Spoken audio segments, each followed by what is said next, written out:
Commit your work to the Lord. Ipagkatiwala mo ang iyong mga gawain sa Panginoon. Yan ang napakagandang topic natin ngayon sa ating devotion.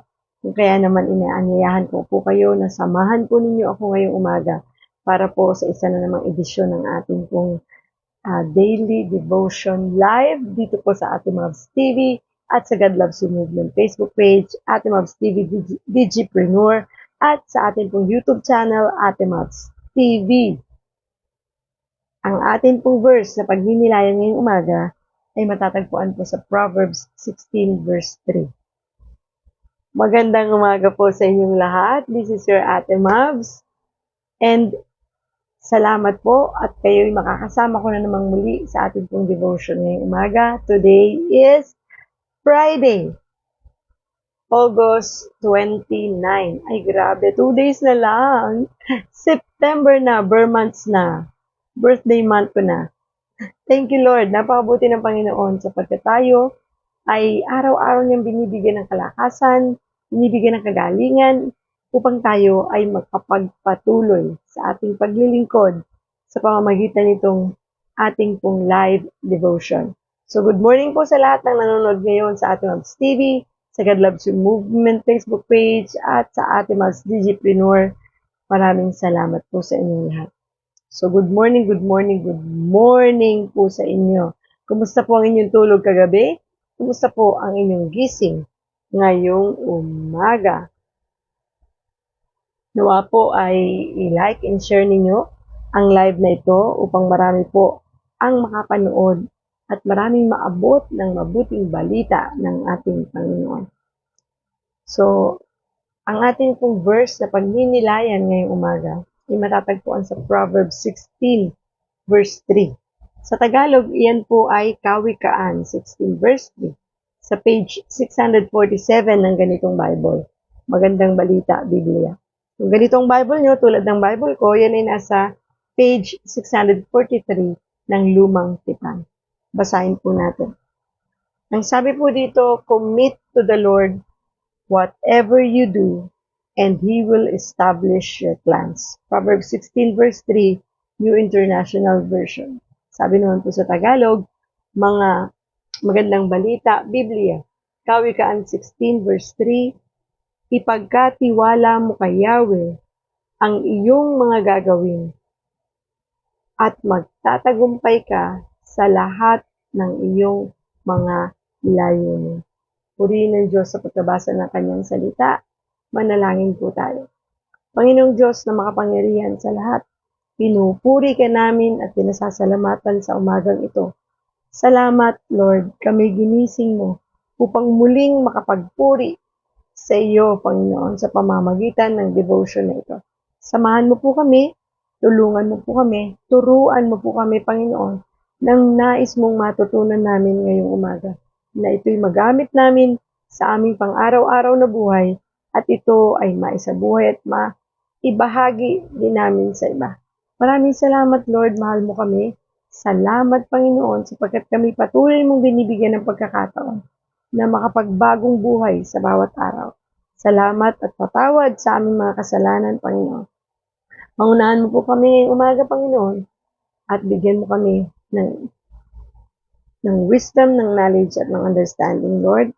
At give us fill us with your love, fill us with your Holy Spirit. In Jesus' name we pray.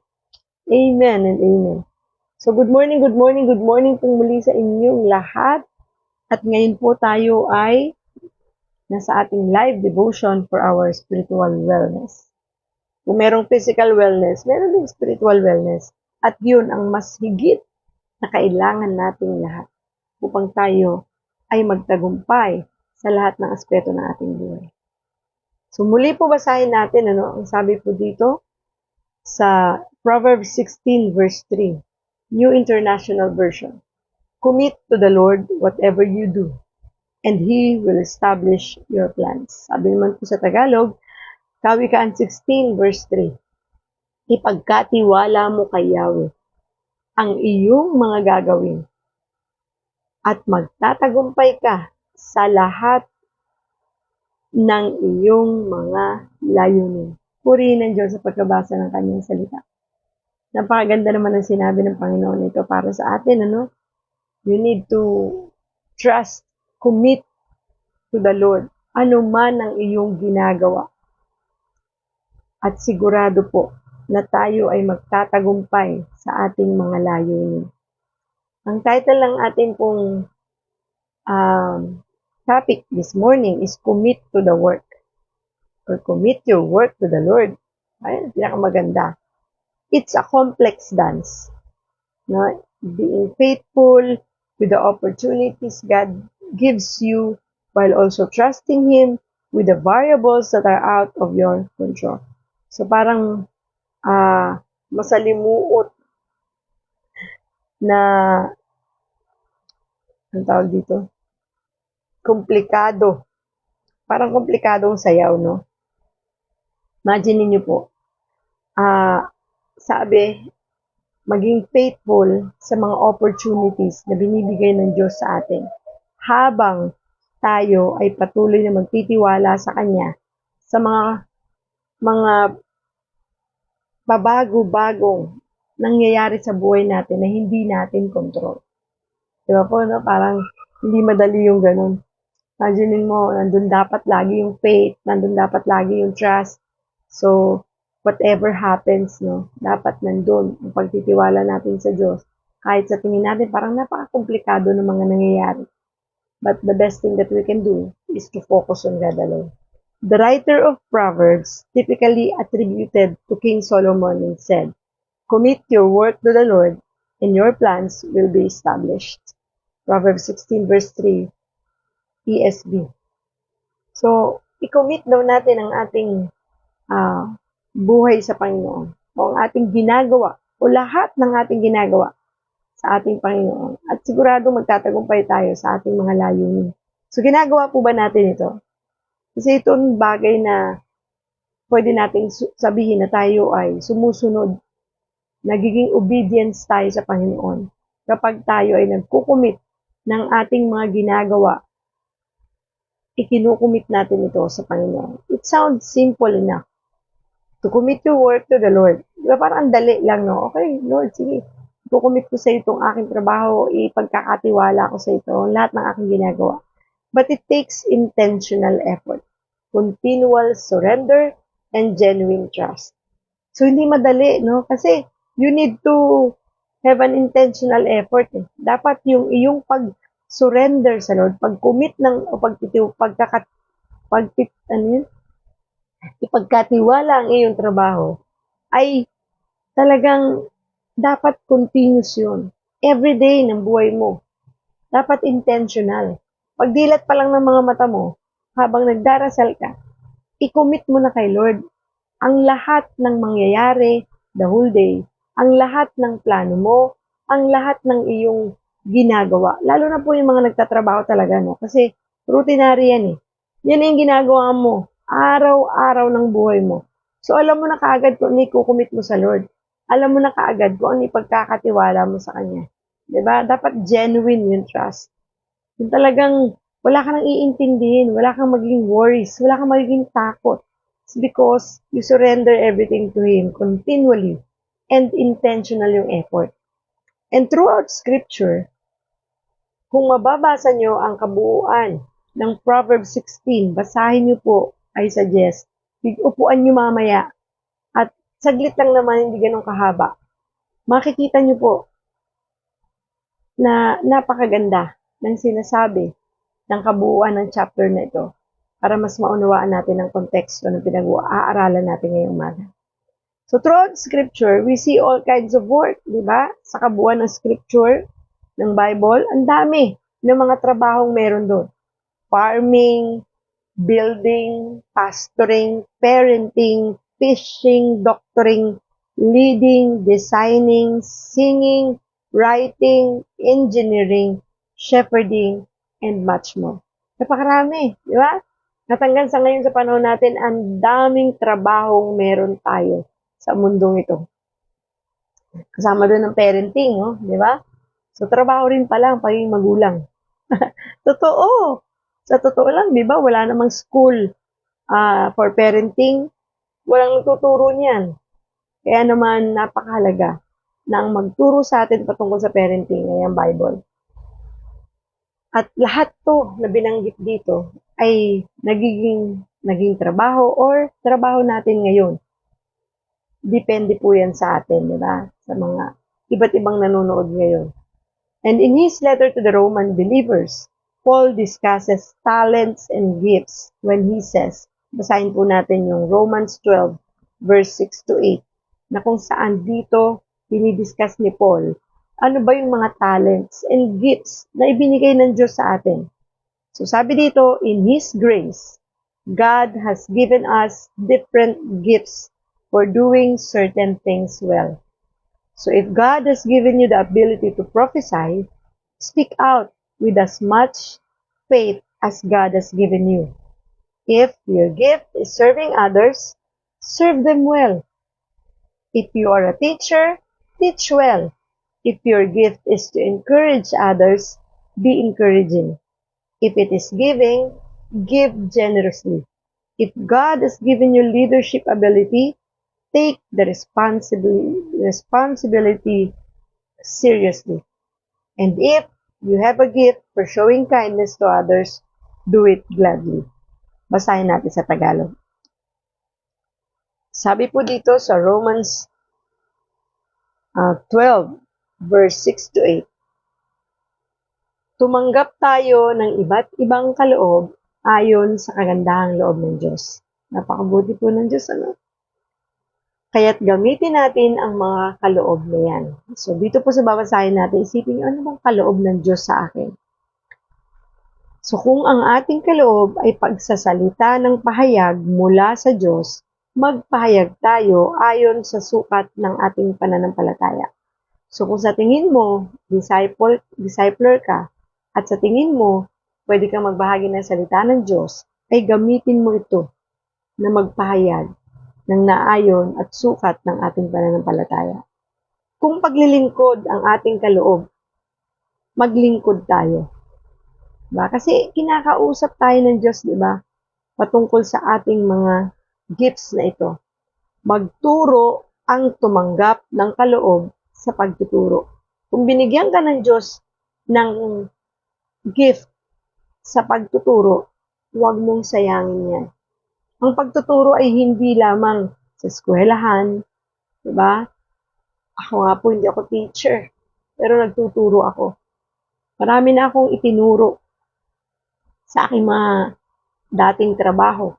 Naging trainer na rin tayo, ang dami na, sobra. Nagturo tayo about natural health, nagturo tayo about business, nagturo tayo about sales and marketing. So, napakarami na nating naituro. At ngayon naman po, tayo ay nagtuturo at nagpapahayag ng salita ng Diyos. To God be all the glory.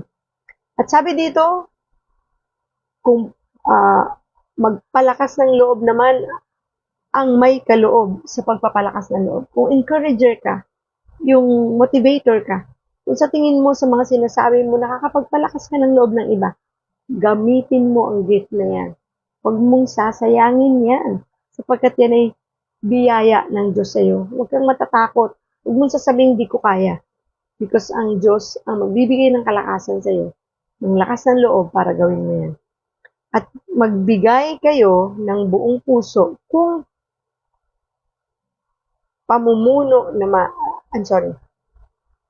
kung pagbibigay ang inyong kaloob, magbigay kayo ng buong puso. Yan yung mga taong yan ang gift, di ba? Yung giver, yan talaga taong parang hindi masaya pag hindi nagbibigay. Yan, yung mga taong may ganoong kaloob. And kung pamumuno naman, leader naman ang iyong gift, mamuno kayo ng buong sikap. Di ba? So, be a good leader. Gampanan mo yan. Be responsible.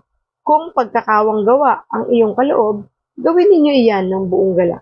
Di ba may mga taong ganyan na ang gift nila naman ay yung sa mga charity, tumulong sa ibang tao kahit di binabayaran, volunteering, di ba?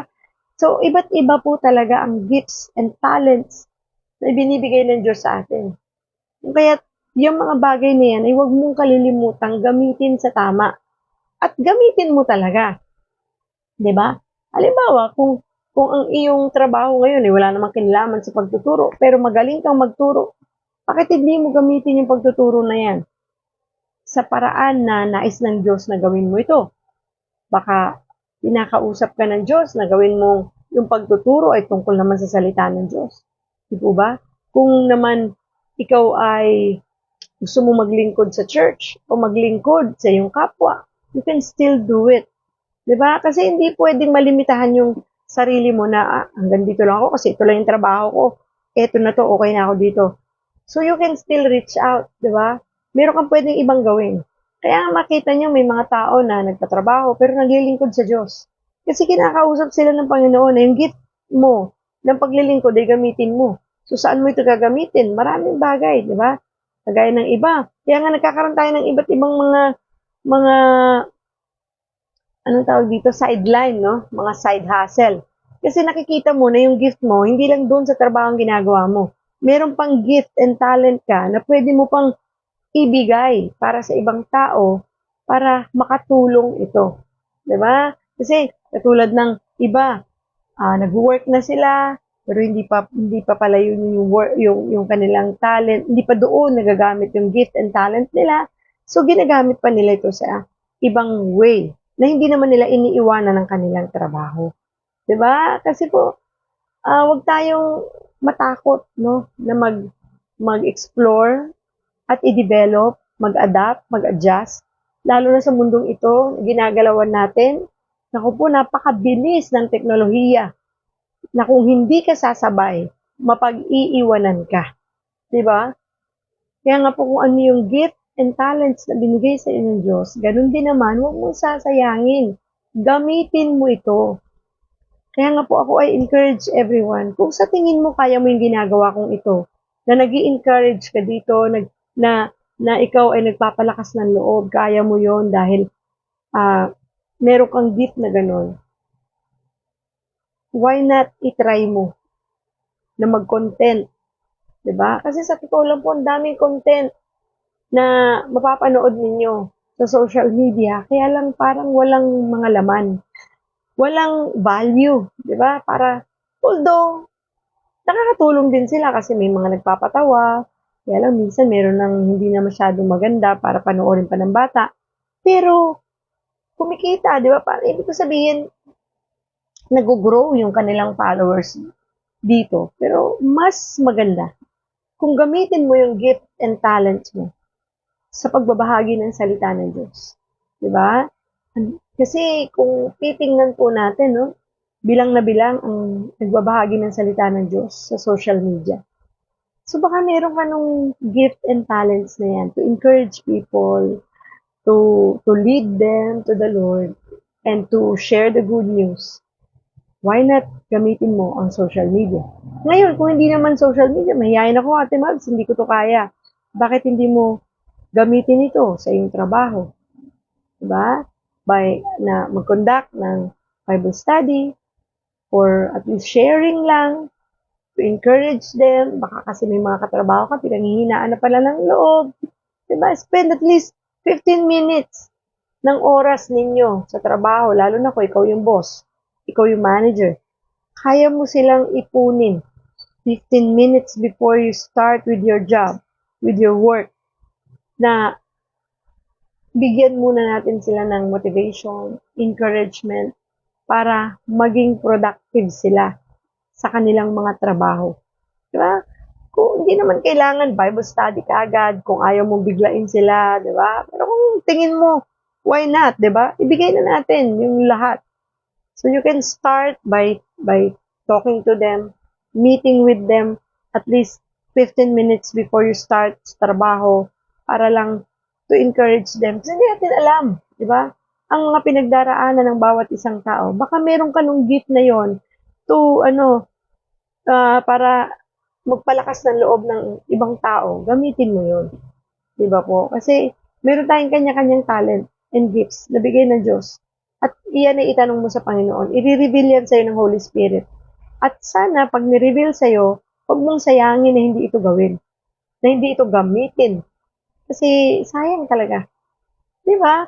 Sabi nga, ang daming tuloy na nagiging regrets ng mga tao pag tumanda na, pag nagkaedad na, is because marami silang bagay na hindi nagawa sa mundong ito, na hanggang sa mawala na lang sila sa mundo.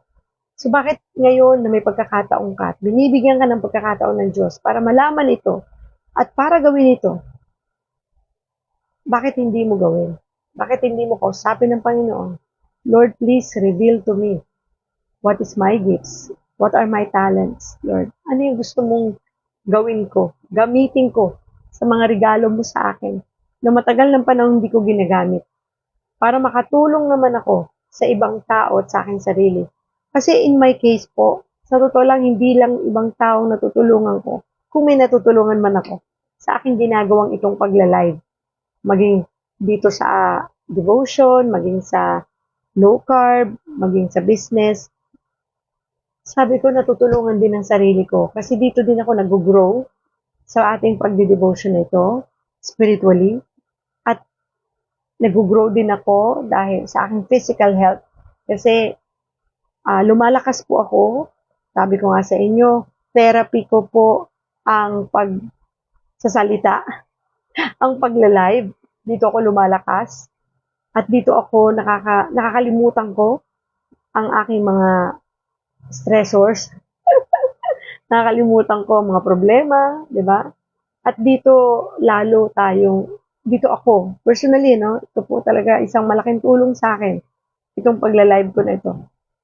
And I hope and I know na may mga ilang taong nanonood ngayon na maaaring yan din ang gagamitin ng Diyos sa iyo para sa therapy mo, para sa pag-unlad mo, para makaramdam ka ng fulfillment. Yung parang, ganun pala yun, parang ang sarap ng pakiramdam pag nagawa mo yung isang bagay na gift mo pala yon at talent mo pala.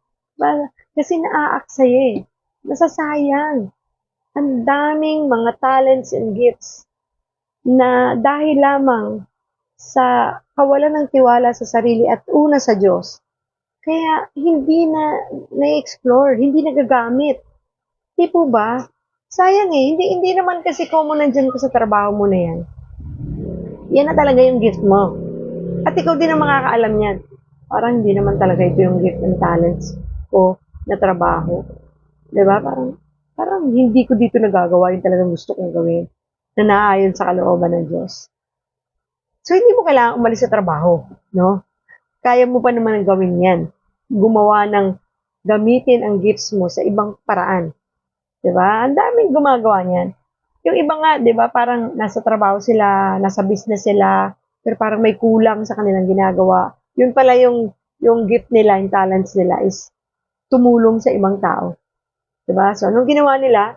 Every weekend, pumupunta sila sa isang lugar na kung saan nagsishare sila ng blessing sa mga tao ito, namamahagi ng kanilang blessing, nagpapakain ng mga elderly, iba naman nagpapakain ng mga bata.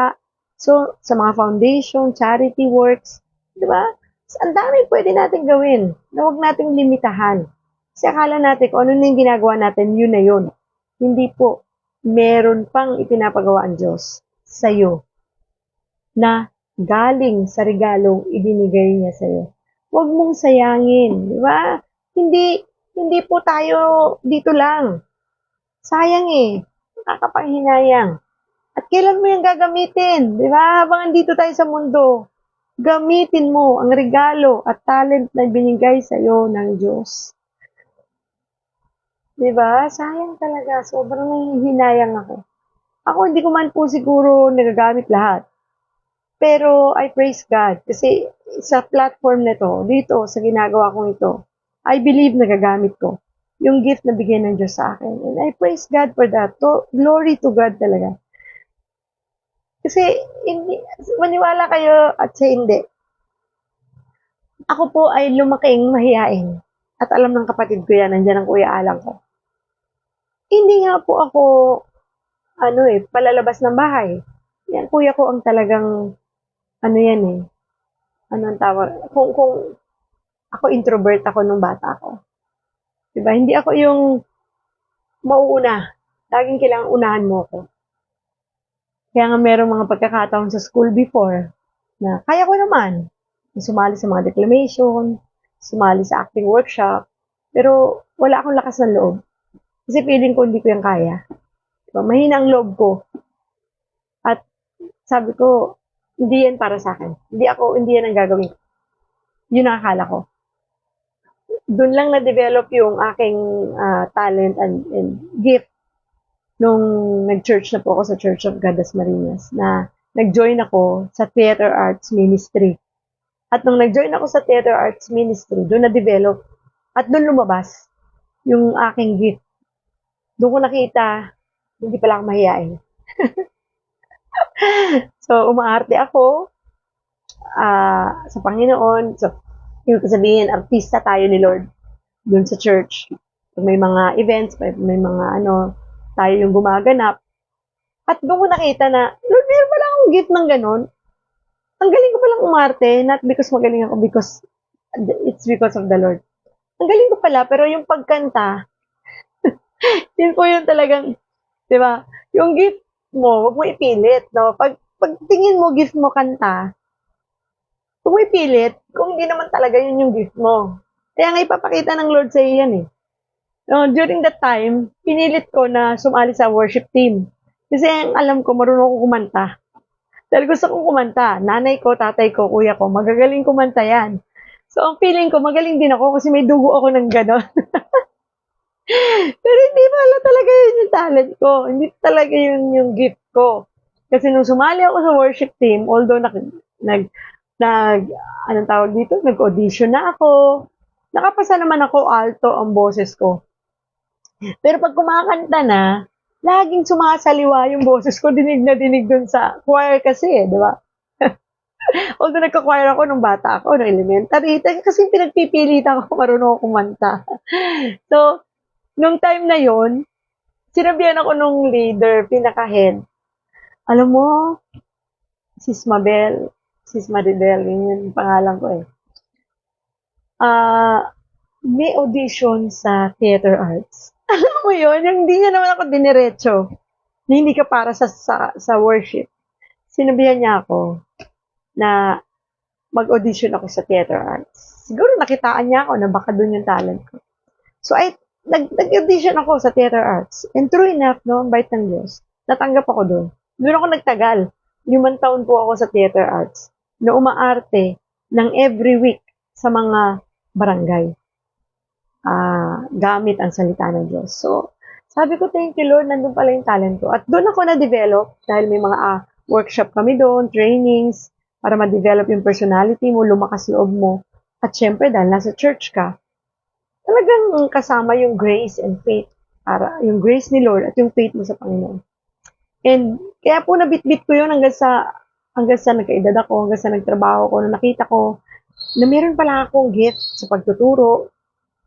Kasi sa pagtuturo, kailangan medyo makapal ang mukha mo dahil magtuturo ka ng mga tao sa harapan nila, di ba? So, doon ko rin nagamit yung ganito na nung ako yung nagsimula nito na mag-live ng year 2020, nakita ko na, Lord, kaya ko pala to kasi ito pala yung gift ko talaga. So, hindi ako nahihiya, no? Sa umpisa, although medyo hiya-hiya, pero dahil nandun talaga yung gift mo and talent mo, lumalabas, no? And I praise God dahil maganda yung naging response ng tao dahil may sumasagot, may nagtatanong, mayroong nakikipag-usap, mayroong nagkakausap sa akin sa chat, mayroong kumakausap sa akin sa comment, tulad ninyo ngayon. So sabi ko, Lord, this is it, Lord, di ba? Kaya pinagpapatuloy natin. And I praise God for that. Hindi ako to, di ba? Ito ibigay ng Diyos sa akin, ginamit ko lang. At ganun din sana kayo, no? Habang kinakausap kayo ng Panginoon, kung ano yung gifts and talents ninyo, gamitin po ninyo. Kasi ang daming taong makikinabang ng gift mo, ng talents mo. Yung iba nga, yung galing nila, binabayaran eh. Diba? Kaya nga may mga magagaling na nagtuturo. Pero alam nila yon na parang part of their paying it forward, giving part nila, nagtuturo din naman sila ng mga libre. Diba? And then, pag dun sa mga highlights na, nagtuturo din sila ng mga may bayad na talaga. Ako din naman before nagpapabayad din ako. At dahil binabayaran ako ng kumpanya, dahil sinusweldohan nila ako as trainer. At nung dumating din ako sa time na ah, nagtuturo na tayo, pati mga team building activities na yan, nagko-conduct tayo niyan, at nagpapabayad tayo, di ba? Kasi part na yon ng aking trabaho na. Pero may giving part ako. Ibig sabihin, yung talent and gifts ko, ginagamit ko yan kapag mga taga-church, bawa, may isang church, ilang churches na po ang napuntahan natin para doon tayo mag-speak, doon tayo magturo, mag-team building sa mga leaders nila doon. Nagagamit na tayo ng Panginoon doon. At doon, di tayo nagpapabayad. Bahala kayo, di ba? So, kasi yun ay part ng paying it forward ko. Kasi gift to, nabigay ng Diyos sa akin, kaya hindi ako nagpapabayad. Ang dami na po, and I praise God for that. Kasi sabi ko, Lord, thank you. Hindi ko naisip na ako'y magiging ganito katapang na magsasalita sa harap ng maraming tao. Naka-experience na po tayo ng nagsalita ako na maraming tao talaga. Nasa stage tayo. And hindi ko yung kinukwento para ipagyabang yung sarili ko, kundi para itaas ang Diyos na kapag ka ibinigay mo sa Diyos at pinagkatiwala yung talent mo at gifts mo, i-develop niya yan. Mas lalo pa niya yung palalaguin, ilalabas niya yan. At maraming tao ang matutulungan ng dahil sa gift na yan. Yung itago yan, ha? Ilabas mo yan. Kumbaga, maging matapang ka. Why? Because ipagkakatiwala mo naman yan sa Diyos. Dahil yun ang ating pinag-uusapan ngayon, di ba? Commit your work to the Lord. At yung gawa mo na yan, at yung mga plano mong yan, ay pagtatagumpayin ng Diyos. Yung mga layunin mo, ay pagtatagumpayin ng Diyos. Kasi ganun kabuti ang ating Panginoon, di ba? Thank you, Lord. Thank you, Jesus. So, sa pagpatuloy po natin, you can commit your work to God sa paanong paraan? Honoring Him with your efforts. Yan. So, whatever na ginagawa mo, trabaho, negosyo, eskwela, bahay, nanay ka na nagtatrabaho sa loob lang ng bahay, i-honor mo si Lord sa lahat ng effort na ibinibigay mo dyan. Glorify Him. Diba? Kung nagtatrabaho ka, para hindi ka ma-exhaust,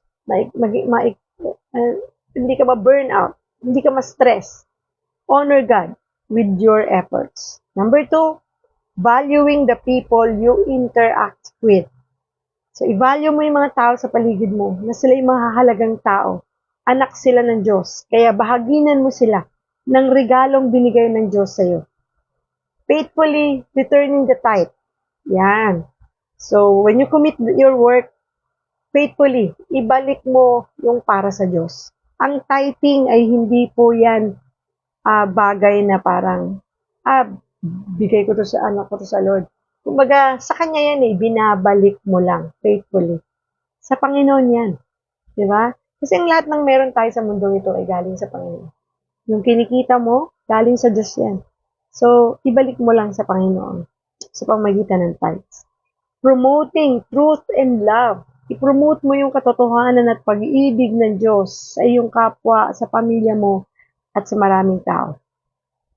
And living graciously and generously. Diba? So, mamuhay tayo ng merong matutong magbigay at maging masaya and thoughtfully utilizing your time. So, yun yung isang bagay na dapat din natin tinatandaan. I-utilize mo yung time mo. Huwag mong aksayahin yung oras mo. Pag-isipan mo. At ipanalangin mo, Lord, ano ba talaga yung talents and gifts ko? Para maging pakinabang ako bilang anak ng Diyos. Makasunod ako sa iyong kalooban. At sa ganun, makapagbahagi din naman ako sa iba. Leveraging your God-given creativity to glorify Him. Diba? So, leveraging your God-given creativity, talents, and gifts to glorify Him. Katulad po ng ginawa ko before, not to brag, just to share yung kabutihan ng Diyos sa buhay ko. Dahil nga po ako ay, kumbaga, na-involved sa theater arts ministry, At natuto rin tayo sa mga workshop. So, ang ginawa ko po before, pumupunta kami o sa mismong subdivision namin, ay nagkaroon ako ng theater art, workshop, acting workshop, summer acting workshop for kids. So, kinalap natin yung mga bata doon, inimbita natin, pinagpaalam sa magulang, at tinuruan natin ng libre kung paanong umarte, kung paanong gamitin ang kanilang gifts. Hindi yun para pilitin ng batang umarte. Kung sino yung gusto. At doon makikita nila, ay, marunong pala akong kumanta. Ay, marunong pala akong umarte. Ay, so hindi lang po arte at pagkantang nakita nila doon, yung mga bata. Merong mga bata na lumabas yung kanilang talent, yung kanilang galing sa pag-aaral. Merong tumapang na sumagot sa school habang nagtatanong si teacher. Kasi po nag-survey ako after po namin mag-workshop nung nagkaroon na kami ng recital, nag-graduate na sila. Dinalaw ko yung school nila kasi dun, isang school lang naman sila nag-aaral kasi public school malapit sa amin sa Langkaan sa Dasmariñas. Pinuntahan ko yung school, nakipagkwentuhan ako sa mga teacher doon. And hindi naman directly na nagtanong ako tungkol this. At nakakwentuhan ko yung teacher. At marami pong teacher ang nagsabi na alam niyo ma'am, ang mga estudyante namin, may nakita kaming pagbabago sa kanila. Una, hindi na po sila mahiyain. Pangalawa, nagtataas na po sila ng kamay kapag may tinatanong kami. Hindi katulad dati para mga kimi sila. At pag meron sinabi namin, sino gusto mag-volunteer para meron tayong ganito activity, nagtataas na sila ng kamay. At nung tinanong namin sila kung bakit sila nagkaganon, umattend po kami ng acting workshop sa subdivision namin. May nagturo po sa amin. Alam niyo, nagulat ako kasi hindi alam ng teacher ako pala yung nagturo. And sabi ko, Lord, thank you. At nung pumasok ako dun sa room, nagtakbuhan yung mga bata, niyakap ako. Sabi ko, Lord, thank you. Alam niyo yung hanggang sa ngayon, hindi nila ako nakakalimutan. Meron ilan sa mga tinuruan kong bata noon na naghihilaw pa sa akin, di ba? Tapos kinukumusta ako at hinanap nila ako sa Facebook dahil malalaki na sila. At hindi ko man alam kung ano na ang kanilang mga buhay ngayon, pero naniniwala ako, meron tayong something na naitanim sa puso ng mga batang ito. And I praise God for that. And I honor God and I glorify Him. Sa Kanya lahat ang papuri at salamat. Dahil ginamit niya ang isang tulad ko na mahiyain din noon. Walang lakas ng loob para gamitin yung gift na binigay ng Lord sa akin. And I praise God for that. Kaya naman po, please, huwag niyo sayangin. Kasi baka may mga magiging kapakinabangan niya ng ibang tao yung talentong meron ka, yung gifts na meron ka. Diba po? Ibahagi natin yan. And you can plant a seed in good soil. Diba? Tulad ng mga ginawa ko sa mga batang ito, position it for ideal sunlight and water it consistently. But above all, it's God who gave you the seed and it's God who makes the seed grow. Diba? Ulitin natin, no? It's God who gave you the seed and it's God who makes the seed grow. May itinanim na ang Diyos sa puso natin sa ating pagkatao. Simula pa nung nilikha tayo, pinanganak sa mundong ito. Meron na siyang itinanim dyan na gift and talents. Hayaan natin na binigay na yan ng Diyos sa atin. Hayaan natin na ang Diyos ang magpalago din ito. That's why I'm telling you to please pray and ask the Holy Spirit to reveal to you ano ang gift mo, ano ang talents mo. And I'm very sure, ngayon pa lang, alam mo na kaya lang kulang ka ng lakas ng loob. Kulang ka ng tapang para gawin ito. Huwag kang mawawala ng pag-asa dyan. Ipag-pray mo, tutulungan ka ng Diyos. Ipagkatiwala mo. Sabi nga, surrender everything to the Lord and genuinely trust Him sa anumang bagay na gusto mong gawin sa buhay mo. Lalo na kung yung bagay na gusto mong gawin ay naaayon sa kalooban ng Diyos. Di po ba? Kasi kapag maganda yung motibo mo, maganda yung intention mo, pagpapalain ka ng Diyos. Lalo na kung inuuna mo palagi ang Panginoon sa lahat ng ginagawa mo. So, huwag mo limitahan sarili mo. Nagtuturo ka before, ngayon hindi ka nagtuturo. bakit di mo ituro yan sa mga tauhan mo? Kung ikaw ay manager, idagdag sa trabaho ko yun, Ate Mags. Huwag mo isipin na gagawin mo yon para sa mga tao mo po. Kasi mapapagod ka talaga. Gawin mo yan all for the glory of God. Di ba? Talaga naman nakakapagod ng mga dagdag na gawain na yan eh. Pero kung gagawin mo yan para sa Panginoon, magiging magaan ang lahat. Di ba? Giving value to people around you. And your job is, number 1, obedience. Pagsunod. So pagsunod ba, yung gamitin natin yung ating mga talents and gifts na bigay ng Diyos? Yes, that's part of the obedience. Di ba? Part yan ng pagsunod sa kalooban ng Diyos. Kasi maaaring ngayon, kinakausap ka ng Diyos, anak, magbahagi ka ng salita ng Diyos. Kaya mo yan. Hindi ko kaya yan, Lord. Pambihira naman. Hindi nga ako marunong magsalita sa harap ng tao. Hindi ako marunong Kaya nga hindi ako nag-sales and marketing. Daming dahilan, you know. Pero, baka kinakausap ka na ng Diyos. Bakit hindi mo pakinggan ang sinasabi ng Diyos sa iyo? Kung ano ang pinapagawa niya sa iyo. Baka pinaglilingkod ka na sa church, sa ministry. Kasi alam niyo po ba yung ministry, hindi lang naman sa loob ng church. Ako nga po sabi ko, Lord, parang ministry ko na ang mag-alaga ng elderly. Kasi unang inalagaan ko, kasi nursing grad po ako eh. Inalagaan ko na talagang matinding alaga, nanay ko. Tapos, ibang tao, nag-aalaga din ako. Walang bayad lahat yan. Tapos nag-alaga din ako ng tatay ko. Tapos ngayon, nag-alaga din ako ng biyanang kong lalaki. Nung nawala na siya, tapos ngayon, ang inaalagaan ko naman yung biyanang kong babae. So, to God be the glory, hindi po ako to. Mabigat, mahirap, di ba? Kasi dagdag sa trabaho. Pero sabi ko nga, Lord, ginagawa ko to all for the glory of God. Yes, nababurnout din ako. Yes, na-stress din ako. Inaamin ko yan. Hindi madaling mag-alaga ng may sakit. Pero sabi ko, Lord, kung titingnan ko yung sitwasyon, hindi ako tatagal. Ayoko na. Diba? Pero dahil binigyan mo ako ng gift na mag-alaga at matyaga ako sa ganyan eh. Thank you, Lord. Dahil sa opportunity na to. Sabi nga kanina, di ba? Complex dance. Parang the opportunity binibigay ng Lord. Tapos may mga nangyayari pang hindi mo inaasahan sa paligid mo.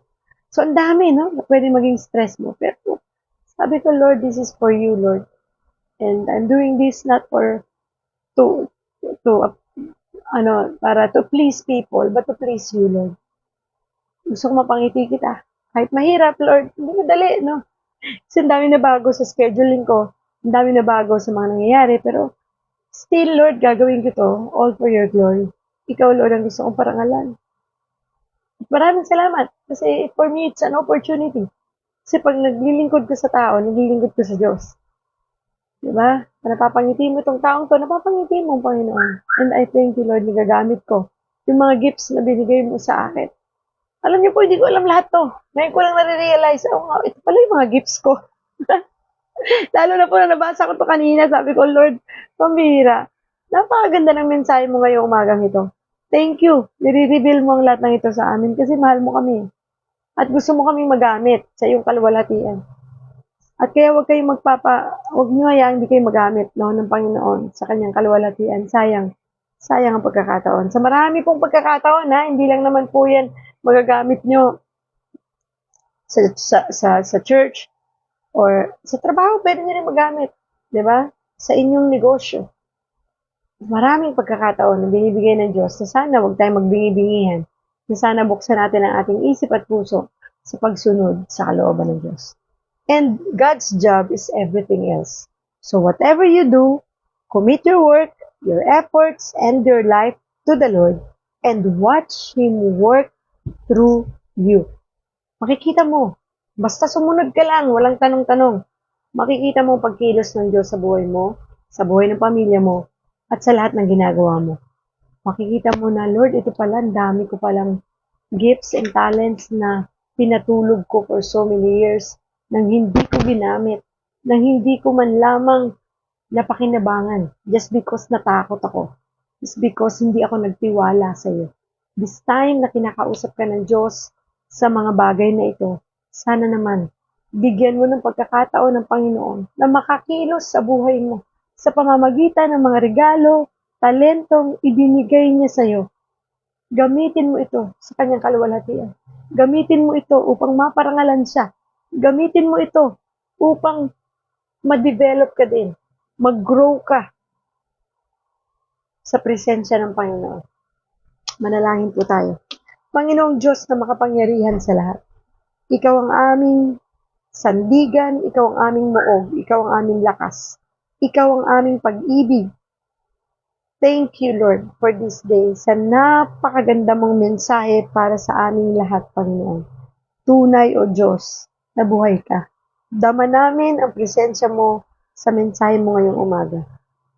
Gusto namin, Panginoon, ang aming buhay ay makapamuhay ng naaayon sa iyong kalooban, na buhay na nag-glorify ka, Lord.